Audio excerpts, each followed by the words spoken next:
जय हिंद प्यारे दोस्तों। आज के इस वीडियो में हम डीएलएड थर्ड सेमेस्टर का द्वितीय प्रश्न पत्र समावेशी शिक्षा एवं विशिष्ट आवश्यकता वाले बालकों की शिक्षा निर्देशन एवं परामर्श विषय का राजन सीरीज में जितने भी बहुविकल्पी प्रश्न दिए गए हैं उन सभी प्रश्नों को करने वाले हैं जो एग्जाम के लिए महत्वपूर्ण है। तो चलिए बढ़ते हैं प्रश्नों की ओर। तो पहला प्रश्न है, ब्लैक बोर्ड किस उपकरण की श्रेणी में है? कठोर, मृदु, दोनों, कोई नहीं। तो जिस प्रकार से कंप्यूटर में सॉफ्टवेयर और हार्डवेयर होता है, वैसे ही शिक्षा के क्षेत्र में दो उपकरण बनाए गए हैं, एक कठोर एक मृदु। जिन्हें हम छू सकते हैं वो कैसे हैं? वो कठोर हैं। जैसे ब्लैक बोर्ड क्या हुआ, ब्लैक बोर्ड पर हम टच करके ही लिखते हैं, तो कैसा उपकरण है? कठोर है। तो ऑप्शन अ सही होगा। बढ़ते हैं अगले प्रश्न की ओर। तो अगला प्रश्न है, प्रतिभाशाली बालकों की इंद्रियां कैसी होती हैं? अविकसित, सामान्य, तीव्र, इनमें से कोई नहीं। तो प्रतिभाशाली बालक होता कौन है? जिनका आईक्यू लेवल 140 प्लस होता है वो कौन से बालक होते हैं? प्रतिभाशाली बालक होते हैं। और प्रतिभाशाली बालकों की इंद्रियां तीव्र होती हैं। ऑप्शन स सही होगा। परामर्श के प्रमुख उद्देश्य हैं आत्मज्ञान, सामाजिक सामंजस्य, आत्मस्वीकृति, उपयुक्त में से सभी। तो परामर्श के यह सभी उपयुक्त में से सभी प्रमुख उद्देश्य हैं। दृष्टिबाधितों की शिक्षा का प्रावधान है विशिष्ट शिक्षा में, समन्वित शिक्षा में, मुख्य धारा में, उपयुक्त में से सभी में। तो दृष्टिबाधितों की शिक्षा का जो प्रावधान है वो समन्वित शिक्षा में है, जिसे समावेशी शिक्षा भी कहते हैं। समावेशी शिक्षा। बढ़ते हैं अगले प्रश्न की ओर। तो अगला प्रश्न है, ब्रेल लिपि के आयताकार सेल में कितने उभरे हुए बिंदु होते हैं? 4, 5, 6, 7। तो ब्रेल लिपि के आयताकार सेल में कुल 6 उभरे हुए बिंदु होते हैं। और जो ब्रेल लिपि है यह लुईस ब्रेल के द्वारा प्रचलित की गई लिपि है, जिनसे दृष्टिबाधित लोग इन्हें छू कर पढ़ सकते हैं। श्रवण बाधितों की वर्गीकरण का आधार होता है। श्रवण बाधित का मतलब है कि जो बेहतर तरीके से सुन नहीं पाते हैं उन्हें क्या कहते हैं? श्रवण बाधित। और श्रवण बाधित को बांटने का आधार क्या है? डेसिबल अंक है, बुद्धि लब्धि है, शैक्षिक उपलब्धि है, उपयुक्त में से सभी है। तो श्रवण बाधितों का जो वर्गीकरण का आधार है वह डेसिबल अंक है, क्योंकि जो ध्वनि का मात्रक है वो क्या है? डेसिबल होता है। अल्फ्रेड बीने ने पहला बुद्धि परीक्षण किया था 1901, 1905, 1879, 1911। तो अल्फ्रेड बीने ने पहला परीक्षण 1905 में किया था। निम्न में से कौन सा प्रैक्टिकल रिकॉर्ड के नहीं है? कहानी, निष्कर्ष, गणना, उद्देश्य। इनमें से कौन प्रैक्टिकल रिकॉर्ड नहीं है? तो कहानी है जो प्रैक्टिकल रिकॉर्ड के नहीं है। बढ़ते हैं अगले प्रश्न की ओर। तो अगला प्रश्न है, प्रथम मनोवैज्ञानिक प्रयोगशाला की स्थापना की थी? Sigmund Freud, Wundt, Thorndike, Pavlov. प्रथम मनोवैज्ञानिक प्रयोगशाला की स्थापना वुंट ने किया था। ऑप्शन ब सही होगा। मनोविज्ञान केंद्र का प्रमुख कार्य है निर्देशन करना, प्रशिक्षण करना, शोध कार्य करना, उपयुक्त में से सभी। तो मनोविज्ञान केंद्र का प्रमुख कार्य यह सभी है। मनोविज्ञान केंद्र यह सभी काम करता है। बढ़ते हैं अगले प्रश्न की ओर। तो अगला प्रश्न है, हकलाने के कारण वंशानुक्रम होता है, वातावरण होता है, उपयुक्त में से दोनों, इनमें से कोई नहीं। तो हकलाना जो है वंशानुक्रम है या वातावरण है? वंशानुक्रम का मतलब होता है ऐसा गुण बालक में जो उसके माता पिता या पूर्वजों से प्राप्त गुण होता है वो क्या कहलाता है? वंशानुक्रम होता है। और वातावरण का मतलब है कि जो कोई व्यक्ति है उसके चारों ओर जो भी चीजें हैं वो सब क्या है? वातावरण है। तो हकलाने का दोनों कारण हो सकते हैं, क्योंकि अगर उसके माता पिता हकला रहे हैं तो हो सकता है उसका बालक भी हकलाने लगे। लेकिन वातावरण का भी प्रमुख रोल होता है। जैसे हमारा मदर टंग क्या है? मातृभाषा जो है वो हिंदी है, नेटिव लैंग्वेज। अगर हम कहीं मराठी बोलने जाएंगे तो हम उनके शब्दों को बेहतर तरीके से नहीं बोल पाएंगे तो हकलाने लगेंगे। तो हकलाने का कारण दोनों हो सकता है, वंशानुक्रम, वातावरण, दोनों। तो ऑप्शन स सही होगा, उपयुक्त में से दोनों। शिक्षा प्रक्रिया में अनुकूलन की आवश्यकता नहीं होती है। श्रवण बाधितों के लिए, अस्थि बाधितों के लिए, प्रतिभाशाली बालकों के लिए, दृष्टि बाधितों के लिए। मतलब शिक्षा प्रक्रिया जैसे शिक्षण चल रहा है तो अनुकूलन की आवश्यकता किसको नहीं है कि उसके हिसाब से क्लास को चला जाए? वो है प्रतिभाशाली, क्योंकि उन्हें हल्का सा सहारा भी मिल जाएगा तो वो सीख जाएंगे। तो अनुकूलन की आवश्यकता किसको है? श्रवण बाधितों के लिए। जैसे जो बालक सुन नहीं पा रहे हैं तो उनको ब्लैक बोर्ड पर लिखते हुए बोलिए तो क्या करेंगे? सुन तो पा नहीं रहे लेकिन देख कर वो पढ़ पाएंगे। अस्थिबाधितों के लिए, जो अस्थिबाधित हैं, जिनके हाथ पैर चल नहीं रहे हैं, तो उनके लिए बोलेंगे तो सुनकर भी समझ पाएँगे। लेकिन प्रतिभाशाली जो बालक हैं, वो बेहतर तरीके से उनका माइंड होता है और थोड़ा-सा भी सहयोग दिया जाएगा तो सीख जाएँगे और दृष्टिबाधितों के लिए भी बोल-बोल कर पढ़ाया जाएगा, तभी वह सीख पाएँगे। तो अनुकूलन की आवश्यकता सभी को होगी, लेकिन प्रतिभाशाली बालकों को नहीं होगी। विशिष्ट बालकों की शिक्षा के लिए चलाए जाते हैं। विशिष्ट बालक होता कौन है? सामान्य बालक जो है या उससे जिसका आईक्यू लेवल कम है या सामान्य बालक से जिसका आईक्यू लेवल अधिक है, वो कौन से बालक हैं? विशिष्ट बालक हैं। तो विशिष्ट बालकों की शिक्षा के लिए चलाए जाते हैं विशिष्ट कार्यक्रम, संवर्धन कार्यक्रम, उपचारी कार्यक्रम, उपयुक्त में से सभी। तो विशिष्ट बालकों की शिक्षा के लिए चलाए जाते हैं संवर्धन कार्यक्रम, विशिष्ट कार्यक्रम और उपचारी कार्यक्रम। यह तीनों उपयुक्त में से सभी होगा, ऑप्शन द सही होगा। विशिष्ट कार्यक्रम का मतलब है कि जैसे जो बालक सुन नहीं पा रहे हैं, तो उनको चित्र या कहानी के माध्यम से विशिष्ट कार्यक्रम चलाए जाते हैं। संवर्धन कार्यक्रम, उनके शिक्षा को बढ़ाने का कार्य किया जाए। उपचारी कार्यक्रम का मतलब है कि जैसे जो जिस बालक में जो कमियाँ हैं, उसको उपचार किया जाए, उपचारात्मक शिक्षण दिया जाए, जिससे वह सभी बालकों के साथ आगे बढ़ सके। समावेशी शिक्षा का मतलब ही है कि चाहे जैसा भी बालक हो, उसे एक ही कक्षा में पढ़ाया जाए। तो विशिष्ट बालकों की शिक्षा के लिए चलाए जाते हैं यह सभी, ऑप्शन द सही होगा।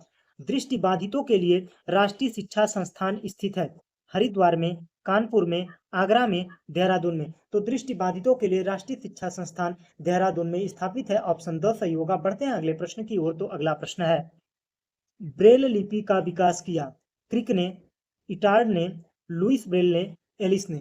तो ब्रेल लिपि का विकास लुईस ब्रेल ने किया था। समस्यात्मक बच्चे वे बच्चे हैं जिनके व्यवहार, व्यक्तित्व इस सीमा तक असामान्य होते हैं कि वे घर, विद्यालय, समाज में समस्या के जनक बन जाते हैं। यह कथन है मायर्स का, वैलेंटाइन का, फ्रायड का, काइवर का। तो यह जो कथन है यह वैलेंटाइन का है, ऑप्शन बी सही होगा। समन्वित शिक्षा प्रारंभ हुई थी 1985, 1995, 2005, 2009 को। जो समन्वित शिक्षा प्रारंभ की गई थी वह 2005 में शुरू की गई थी, ऑप्शन स सही होगा। बढ़ते हैं अगले प्रश्न की ओर। तो अगला प्रश्न है, निःशक्तजन अधिनियम बना 1985, 1995, 2005, 2009। निःशक्तजन अधिनियम जो बना 1995 में बना। जिला चिकित्सालय की विशेषज्ञ समिति का नेतृत्व कौन करता है? ग्राम प्रधान, मेयर, मुख्य चिकित्सा अधिकारी, शिक्षक। तो जिला चिकित्सालय की विशेष समिति का नेतृत्व मुख्य चिकित्सा अधिकारी करता है। परामर्श का तात्पर्य है दो व्यक्तियों का संपर्क जिसमें एक व्यक्ति को किसी प्रकार की सहायता दी जाती है। यह जो कथन है मायर्स का है, ग्रीडिंग्स का है, फ्रायड का है, सिम्पसन का है। तो यह जो कथन है यह मायर्स का है, ऑप्शन अ सही होगा। कौन विशिष्ट बालक नहीं है? प्रतिभाशाली, मंदबुद्धि बालक, दृष्टि दोष युक्त बालक, अल्पसंख्यक बालक। तो कौन विशिष्ट बालक नहीं है? अल्पसंख्यक जो बालक है वह विशिष्ट बालक नहीं है, बाकी प्रतिभाशाली, दृष्टि दोष बाधित और मंदबुद्धि वाला बालक विशिष्ट बालक होता है। सामान्य बालक से जिसका आईक्यू कम या ज्यादा हो वो कौन से बालक हैं? विशिष्ट बालक। हाँ, बढ़ते हैं अगले प्रश्न की ओर। तो अगला प्रश्न है, प्रतिभाशाली बालकों की शिक्षा में क्या आवश्यक है? तीव्र गति से अध्ययन, संपुष्ट कार्यक्रम, व्यक्तिगत ध्यान, उपयुक्त में से सभी। तो प्रतिभाशाली बालकों की शिक्षा में क्या आवश्यक है? व्यक्तिगत ध्यान देना। व्यक्तिगत ध्यान देना क्यों जरूरी है अब यह समझिए। जैसे कि कोई भी बालक कक्षा में तेज है और वह कक्षा में तेज है तो वह जो चीजें हम बताएंगे उसे पहले से ही आता होगा या थोड़े ही समय में सीख जाएगा, जल्दी सीख जाएगा। तो क्या होगा कि वह ऊबन फील करने लगेगा। इसलिए प्रतिभाशाली के लिए आवश्यक है व्यक्तिगत ध्यान देना। प्रारंभिक अवस्था में मंदबुद्धि बालकों की पहचान होती है अवलोकन से, परीक्षण से, साक्षात्कार से, प्रक्षेपी प्रविधि से। तो प्रारंभिक अवस्था में मंदबुद्धि बालकों की पहचान जो होता है वह अवलोकन से होता है। देखकर ही आप समझ पाएंगे। परीक्षण वह प्रारंभिक अवस्था में है तो परीक्षण तो लेंगे नहीं, इंटरव्यू तो होगा नहीं। प्रक्षेपी प्रविधि का व्यक्तित्व परीक्षण के लिए प्रक्षेपी प्रविधि अपनाया जाता है। तो प्रारंभिक अवस्था में मंदबुद्धि बालकों की पहचान अवलोकन से करेंगे। निर्देशन की आवश्यकता होती है अपंग व्यक्तियों को, विशेष व्यक्तियों को, सामान्य व्यक्तियों को, सभी व्यक्तियों को। तो निर्देशन की आवश्यकता सभी व्यक्तियों को होती है। दृष्टि दोष की पहचान है आंखों को बार बार झपकाना, पढ़ते समय आंखों में दर्द, पुस्तक को आंखों के निकट रखना, उपयुक्त में से सभी परेशानियां। तो दृष्टि दोष की पहचान उपयुक्त में से सभी परेशानियां हैं। विशिष्टता का संप्रत्यय होता है कॉन्सेप्ट, अवधारणा। विशिष्टता का अवधारणा होता है केवल गुणात्मक होता है, केवल मात्रात्मक होता है, गुणात्मक मात्रात्मक दोनों होता है, कुछ कहा नहीं जा सकता।